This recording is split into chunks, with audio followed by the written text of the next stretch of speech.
I'm 72 years old and I always believed I had a good life, a good family. I thought the deep, earth-shattering betrayals were things you read about or saw in movies, not something that happens on a Tuesday afternoon on the quiet tree-lined street where you've lived for 40 years. But that's where I found myself standing on the perfectly manicured lawn staring at the front door of my own home. My key, the same one that had turned the lock for 4 decades, was useless. On the door, secured with a piece of tape, was a note written in my daughter-in-law's pristine, condescending cursive. It was short and brutally efficient. "Mom, we've decided it's best for you to have your own space now. We've moved your things to the garage apartment. We'll talk soon. Love, Sarah." Love. The word hung there. A mockery. My suitcases. 2 worn, loyal companions from trips with my late husband, Robert, sat on the sidewalk beside me like abandoned soldiers. Inside them, I knew, was a hastily packed collection of my life, curated by someone who didn't know the story behind a single item. The shock was a physical thing, a cold wave that started in my chest and radiated outwards, making my hands tremble. This wasn't just my house. It was the house Robert and I had bought as newlyweds, the house where we'd raised our son, Mark. Every scuff on the baseboards, every rosebush in the garden was a chapter in our history. Now I was being relegated to the garage, a space we'd only ever used for storing holiday decorations and forgotten hobbies. My mind struggled to catch up.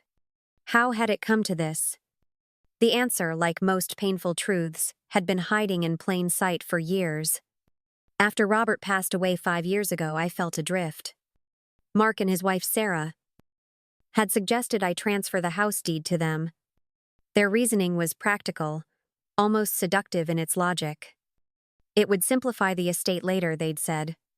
It would protect the asset from any potential medical costs down the line. "It's just a piece of paper, Mom." Mark had assured me, his hand on my shoulder. "Nothing will change. It will always be your home." I believed him. I wanted to believe him. So I signed the papers, feeling a pang of something I couldn't name, a tiny flicker of loss that I quickly dismissed as sentimentality. The real trap, however, was subtler. I had a comfortable pension and Robert's life insurance, more than enough for my simple needs. Mark and Sarah were always struggling. A new car, a kitchen remodel, tuition for the grandkids' private school.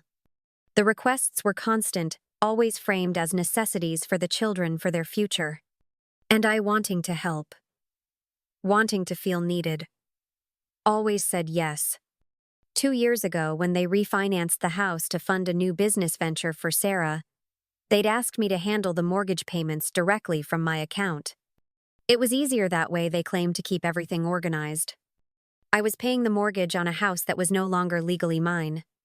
I had piece by piece financed my own eviction. The signs of disrespect had been there, little cuts that I'd ignored. My opinions were dismissed with a patient sigh from Sarah. My traditions were labeled old-fashioned. Family dinners became less frequent, and when they did happen, I felt like a guest, a relic from a bygone era, tolerated but not truly welcome. I'd mistaken their dependence on my money for a need for my presence. I see now that they are two very different things.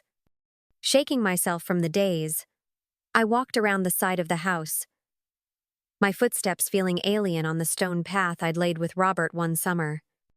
The door to the garage was unlocked.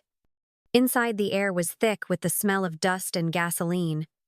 My cherished mahogany bed frame was shoved against a wall of stacked boxes. My books, my photos, my entire life was contained in cardboard sealed with packing tape. The apartment was a corner sectioned off with a cheap room divider. There was a cot, a microwave on a card table, and a small, grimy window looking out at the back fence. This was the own space Sarah had so lovingly prepared for me. It was a prison cell, a waiting room for the end of my life. A cold, hard fury began to replace the shock. It wasn't loud or hysterical. It was a quiet, deep, glacial anger. I backed out of the garage, closed the door, and walked away from the house without a backward glance. I didn't know where I was going, only that I could not stay there. I pulled out my phone and dialed the only number that came to mind. Brenda. I said, my voice cracking on her name. Brenda, my friend of 50 years, my rock since Robert's death, answered with the immediate fierce loyalty that defined her. She didn't need details. She just needed my location. 20 minutes later, her car screeched to a halt beside me. She got out, took one look at my face, another at the suitcases on the curb, and her expression hardened. She walked me to her car, settled me in the passenger seat, and loaded my bags into her trunk with a grim efficiency. As we pulled away from the curb, I looked back at my home, now a monument to my own foolishness. Brenda reached over and squeezed my hand. She told me I could stay with her for as long as I needed. In the warmth of her car, surrounded by her righteous anger on my behalf, the first flicker of a new resolve ignited within me. They thought they were dealing with a frail, sentimental old woman they could easily discard. They were about to find out how wrong they were. The game had changed, and I was finally learning the rules. The first few days at Brenda's were a blur of shame and rage. I'd wake up in her spare room, the unfamiliar pattern of the wallpaper, a stark reminder that I was displaced, a refugee from my own life. Brenda was a force of nature. She plied me with tea and soup, let me cry when I needed to, and, most importantly, she listened. She listened as I recounted the years of subtle manipulations, the financial requests, the gradual erosion of my place in my own home. Unlike me, Brenda had never been charmed by Sarah. She'd always seen the calculating ambition behind the perfect smile. She told me in her blunt way that this wasn't just a betrayal. It was elder abuse, plain and simple. The words were a shock, but they were also a validation. I wasn't just being overly sensitive. I had been systematically undermined and exploited. Staying with a friend, however kind, was a temporary solution. I couldn't be a guest forever. The feeling of dependency, the very thing that had led to this disaster, was something I needed to escape. One afternoon, while Brenda was at her book club, I sat down at her kitchen table with a notebook and a pen. It was time to stop feeling like a victim and start acting like a survivor. My first step was to understand my financial situation. For years, I had let Mark and Sarah's needs dictate my spending. I had given without question, without documentation. Now I needed to know exactly where I stood. My first call was to my bank. I spoke to a patient woman in the wealth management department, explaining my situation in broad strokes. I asked for a complete record of all automatic transfers and payments from my accounts over the past 5 years. I also requested copies of my monthly statements. The woman was professional and discreet, but I could hear a note of concern in her voice. She told me the records would be compiled and mailed to me within a week. As I hung up, I felt a small surge of power. It was a simple act, but it was my act. My second, more daunting step was to seek professional help. The phrase Brenda had used, elder abuse, echoed in my mind. I didn't know my rights. I didn't know if I had any recourse. I searched online for elder law attorneys in my area and found a firm with excellent reviews. Making the appointment was one of the hardest things I've ever done. It felt like an admission of failure that I had allowed my family situation to deteriorate to the point of needing legal intervention. But I pushed through the shame, remembering the cold, dusty air of the garage. While I waited for the bank records and my legal consultation, I knew I needed to build my own independence. I couldn't rely on Brenda's generosity indefinitely. At 72, the thought of looking for a job was terrifying. What could I even do? But Brenda, ever practical, pointed out that the local library was looking for a part-time assistant. I had spent half my life among books. It was a world I knew and loved. I polished my old resume, my hands shaking as I typed. The interview was nerve-wracking, but the library manager, a kind woman named Mrs. Gable, seemed to appreciate my lifelong love of literature.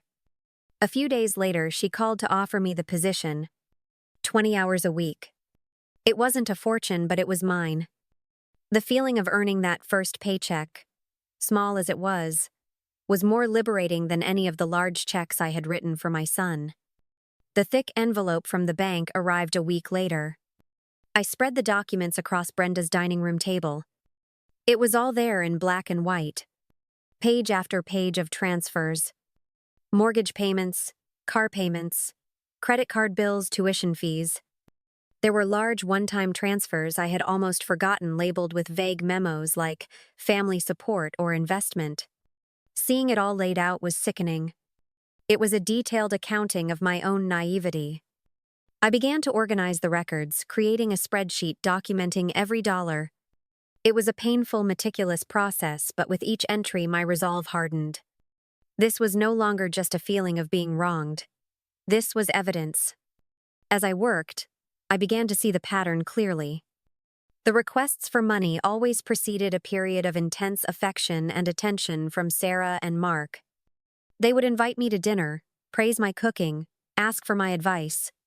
Then once the transfer was made, the warmth would recede and the distance would return. I had been a transaction. The first strategic action felt like stepping off a cliff. Following a preliminary and very enlightening phone call with my new lawyer's paralegal, I called the bank again. This time I instructed them to stop all automatic payments originating from my account, specifically the mortgage payment on the house. The bank representative confirmed the instruction. The silence after I hung up the phone was deafening. I had cut the cord. It didn't take long for the fallout to begin. 3 days later, my phone rang. It was Mark. His voice was strained, confused. He told me the bank had called about a missed mortgage payment. He assumed it was a mistake, a glitch in the system. I simply told him that I had stopped the payment. There was a stunned silence on the other end of the line. He asked why, his voice taking on a bewildered, almost wounded tone. I told him we could discuss it when he was ready to have an honest conversation about my living situation. He stammered, clearly unprepared for this response, and said he would call me back. The calls started to escalate. Sarah called next, her tone, a mixture of feigned concern and barely concealed fury. She spoke about their credit score, about the late fees. She didn't mention the garage once. It was as if my eviction hadn't happened. I repeated my position calmly and hung up. The desperation began to creep into their messages. They were panicked not about my well-being but about the financial consequences of their actions. Brenda and my small circle of loyal friends became my war council. They rallied around me, their support, a shield against the guilt and doubt that sometimes threatened to overwhelm me. One evening, Brenda's friend who worked in real estate stopped by. She listened to my story, and with a few clicks on her laptop, pulled up the public listing for my house. My breath caught in my throat. There it was. My home, my garden, my life listed for sale. The status was pending. They weren't just evicting me. They were selling the house out from under me. The description boasted of a potential in-law suite in the converted garage. That was the moment everything crystallized. This wasn't a rash decision made in anger. This was a long-term plan. They were using my money to pay the mortgage on a house they were actively selling, with the intention of pocketing the profits and leaving me in a dusty garage. I looked at the listing then, at the financial records spread across the table. I was no longer just fighting for a place to live. I was fighting for my life's work, for the legacy Robert and I had built together. My meeting with the lawyer was the next day. I was ready. The morning of my consultation with the elder law attorney, Mr. Harrison, I felt a strange sense of calm. The shock and anger had coalesced into a cold, clear purpose. I walked into the law office, not as a victim, but as a client seeking to execute a strategy. I had my binder of financial records meticulously organized and a printed copy of the real estate listing. Brenda had insisted on coming with me, a silent, supportive presence in the waiting room. Mr. Harrison was in his late 50s with a kind face but eyes that didn't miss a thing. He listened patiently as I laid out the entire story, from the transfer of the deed to the discovery of the pending sale. I didn't cry or raise my voice. I presented the facts as I had documented them. When I finished, he looked at the binder, then back at me. He told me that my situation was unfortunately not uncommon. Then he said the words that changed everything, Mrs. Davison. Even though your name is not on the deed, your consistent and substantial financial contributions particularly the mortgage payments, give you a powerful legal standing. We can file for what's called an equitable lien on the property. He explained it to me in simple terms. An equitable lien is a right to keep possession of a property belonging to another person until a debt owed by that person is discharged. In essence, my years of paying the mortgage and other household expenses had created a debt that Mark and Sarah owed me. This lien would prevent them from selling the house until that debt was settled. For the first time, I saw a clear path forward. I wasn't just at their mercy. I had leverage. We spent the next hour developing a plan. The first step was to send an official letter from his office to my son and daughter-in-law, and also to the real estate agent and the title company involved in the sale. The letter would formally state my claim to an equitable interest in the property and declare my intention to place a lien on it, effectively halting the sale. Mr.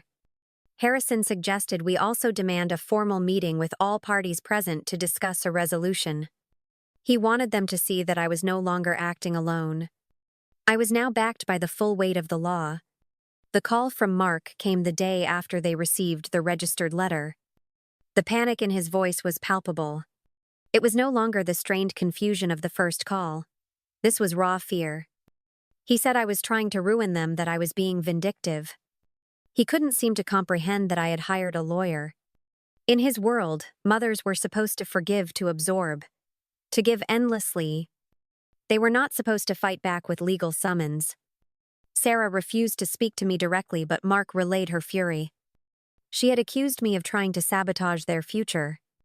The meeting was scheduled at Mr. Harrison's office. I insisted on this neutral, professional ground. I wanted to strip them of any home field advantage. The day of the meeting, I dressed carefully, not in the dowdy, comfortable clothes they were used to, but in a smart blazer and trousers I'd bought with my first paycheck from the library. I wanted to look like the woman I was becoming, not the woman they thought they had left in the garage. They arrived together, their faces a mask of resentment. Sarah's usual polished composure was frayed at the edges. Mark wouldn't meet my eye. They sat opposite me at the large mahogany conference table with Mr. Harrison at the head. The power dynamic had been irrevocably altered. This wasn't a family chat in a living room. It was a legal negotiation. Mr. Harrison began by calmly laying out my position. He presented a summary of the financial records I had compiled, a staggering figure that represented my contributions over the past 5 years. He showed them a copy of the check for the new roof, receipts for the landscaping, the spreadsheet detailing every single mortgage payment I had made. As he spoke, I watched their faces. I saw Sarah's jaw tighten, her knuckles white as she gripped her purse. Mark just seemed to shrink in his chair, the reality of what they had done laid bare under the fluorescent lights of the conference room. Their initial reaction was denial. Sarah tried to argue that my contributions were gifts freely given out of love. She claimed they had never asked me to pay the mortgage, only that I had offered. Mr. Harrison calmly countered, asking if they had ever once rejected these gifts, or if they had in fact structured their entire lifestyle around the assumption of their continuance. He then pointed to the legal precedent for establishing an equitable interest based on a pattern of financial support and unjust enrichment. The turning point came when Mr. Harrison explained the consequences of the lien.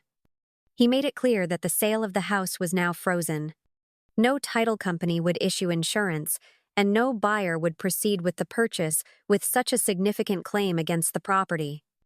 He spoke about how this would affect their credit, their pending purchase of a new, more expensive home, and their business. Sarah's carefully constructed world was beginning to crumble, and the panic was starting to show. She began to talk about a misunderstanding, that they had always intended to take care of me. Was the garage apartment part of that plan? I asked, my voice quiet but cutting through her excuses. Was leaving me on a cot surrounded by boxes your idea of taking care of me? For the first time, Mark looked directly at me. I saw a flicker of shame in his eyes, but it was quickly extinguished by a resentful glare. He was cornered, and like a cornered animal, he was becoming hostile. He accused me of being selfish, of not understanding the pressures they were under. That was when Mr. Harrison delivered the final blow. He informed them that given the circumstances of my eviction and their attempt to sell the property without my knowledge after I had financed it, we were also exploring claims for fraudulent inducement and unjust enrichment which could carry significant financial penalties beyond just the value of my contributions. The air went out of the room. The full scope of their vulnerability, their utter dependence on my silence and compliance, was now undeniable. They looked at me, truly looked at me, and I could see the dawning realization in their eyes. The frail old woman was gone. In her place sat a woman with a lawyer, a mountain of evidence, and the power to dismantle their entire lives. The confrontation had ended. The negotiation was about to begin. The atmosphere in the conference room after Mr. Harrison laid out. My legal position was thick with a new bitter reality. The blustering and denial evaporated, replaced by the sour stench of fear. Sarah, who had always been the articulate dominant force in their partnership, was silent, her mind visibly racing as she calculated the potential losses. Mark looked defeated, a puppet whose strings had been cut. It was in this moment of their stunned silence that I felt the last vestiges of my old accommodating self fall away. I was not there to punish them, but I was absolutely there to secure justice for myself. Mr. Harrison, sensing the shift, moved the meeting into its next phase. He proposed that we enter into a formal mediation process to resolve my financial claim and the issue of the house. He made it clear that litigation would be a long, expensive, and public process, the details of which would do irreparable damage to their social and professional reputations. The threat hung in the air, unspoken but understood. Mediation offered them a chance to control the damage. They had no choice but to agree. The mediation sessions were a grueling exercise in emotional fortitude. We met with a neutral third-party mediator, a retired judge whose calm demeanor belied a sharp, analytical mind. Mark and Sarah arrived with their own lawyer, a man who seemed to specialize in aggressive, blustering tactics that crumbled quickly under Mr. Harrison's quiet, fact-based approach. Their initial proposals were insulting. They offered to let me live in the garage apartment indefinitely, and perhaps a small monthly stipend in exchange for me dropping my claim so they could proceed with the sale. They were still trying to have all the profit from the sale and a way to keep me housed on the cheap. Through Mr. Harrison, I rejected the offer flatly. I did not speak to them directly. My instructions and my terms were communicated solely through my attorney.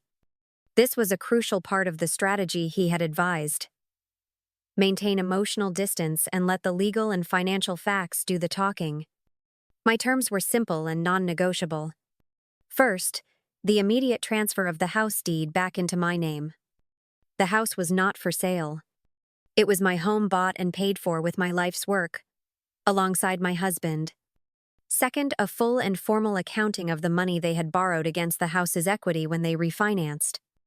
That amount was to be recognized as a personal loan from me to them, with a legally binding repayment plan complete with interest. Third, they would vacate my home within 30 days. Their lawyer argued that this was punitive, that it would leave them financially ruined. Mr. Harrison calmly presented the alternative, a public lawsuit where he would subpoena their bank records, business accounts, and depose their friends and associates about their financial practices. He explained in chilling detail how the concepts of unjust enrichment and promissory estoppel would apply. They had made a promise that it would always be my home, and I had relied on that promise to my significant financial detriment. The law, he assured them, was on my side. The financial reality of their situation became starkly clear during these sessions. Their pending purchase of a larger home was contingent on the sale of mine. Their credit was already taking a hit from the single missed mortgage payment. Their business, which I had helped fund, was not as successful as they had portrayed. They were living in a house of cards built on my money, and I had just removed the foundation. It was fascinating to watch the dynamic between them unravel under pressure. Sarah's anger was directed at Mark, whom she accused of not being able to handle me. Mark, in turn, was sullen and resentful, a man-child forced to confront the consequences of his passivity. I saw my son not as a malicious villain, but as a weak man who had enabled a manipulator because it was easier than standing up for what was right.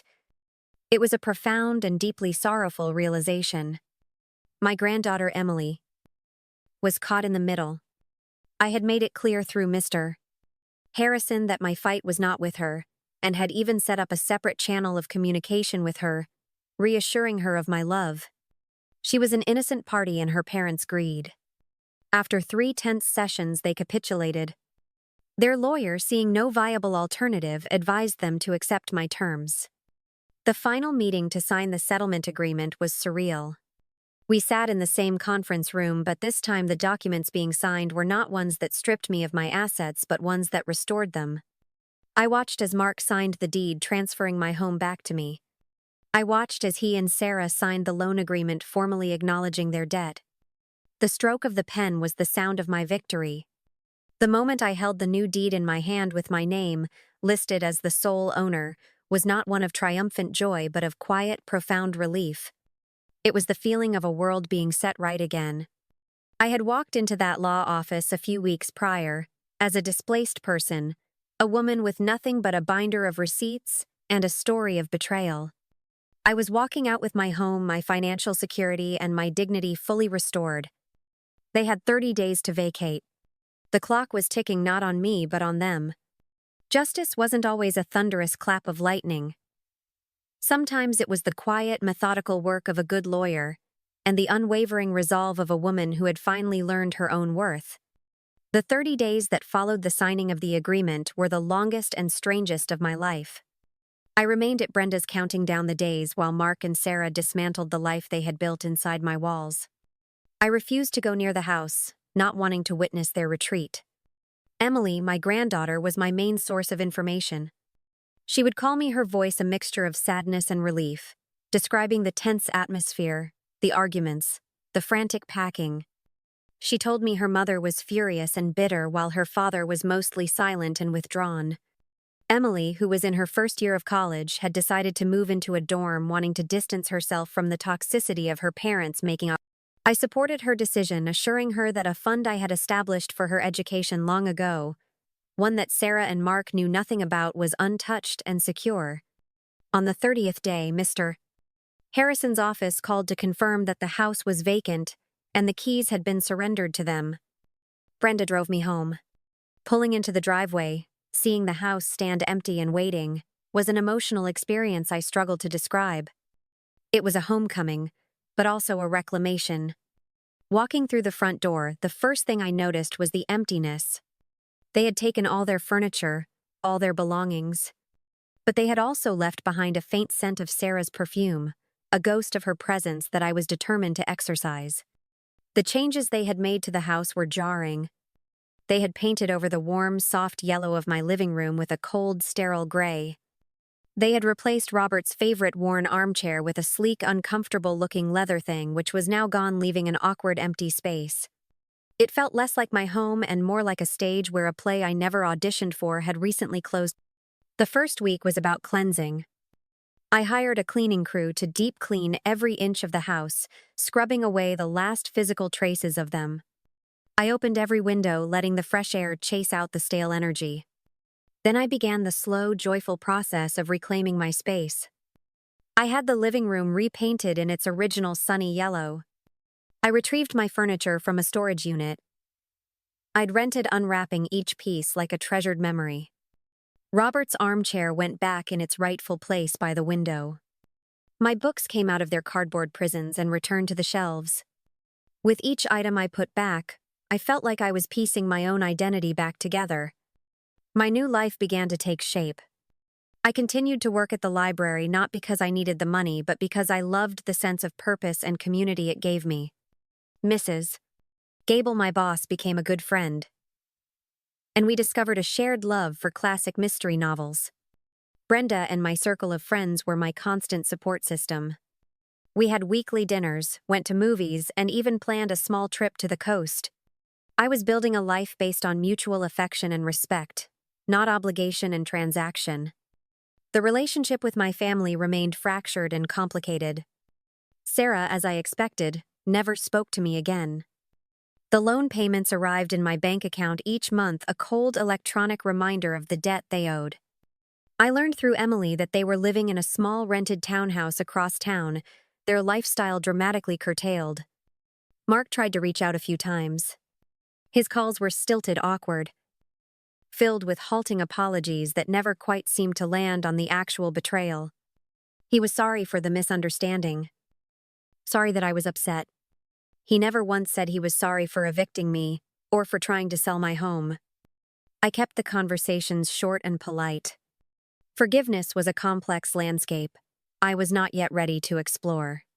For there to be true reconciliation, there had to be true repentance, and I simply didn't see it in him. My real hope lay with Emily. She visited me often, and in our quiet conversations we began to carefully rebuild our bond. One based on honesty. She spoke of her disappointment in her parents, but also of her love for them. I respected her position. I shared stories with her about her grandfather Robert, about the history of the house, the history of our family, before it was tainted by greed. I was passing a legacy on to her. A legacy of resilience and integrity. One afternoon, sitting in Robert's armchair looking out at the garden, I was slowly nursing back to health. I reflected on the journey. I had learned the hardest lesson of my life at 72, that you must be the primary guardian of your own well-being. You cannot subcontract that responsibility, not even to the people you love the most. My advice to anyone who feels their kindness being mistaken for weakness is this: document everything. Seek professional advice sooner rather than later. Understand your rights. And never be afraid to draw a line in the sand, not out of anger but out of self-respect. My life is smaller now in some ways. The boisterous family gatherings are a thing of the past. But it is also richer. It is authentic. My home is once again a sanctuary. A place of peace filled with love that is given freely, not bartered for. I have my work, my friends, my garden, and a granddaughter who is learning the difference between value and price. I have found that true independence is not about being alone, it's about being whole. And for the first time in a very long time, I am whole. I have faced the greatest storm of my life and sailed through it. I am the captain of my own ship finally. And the sea ahead is calm.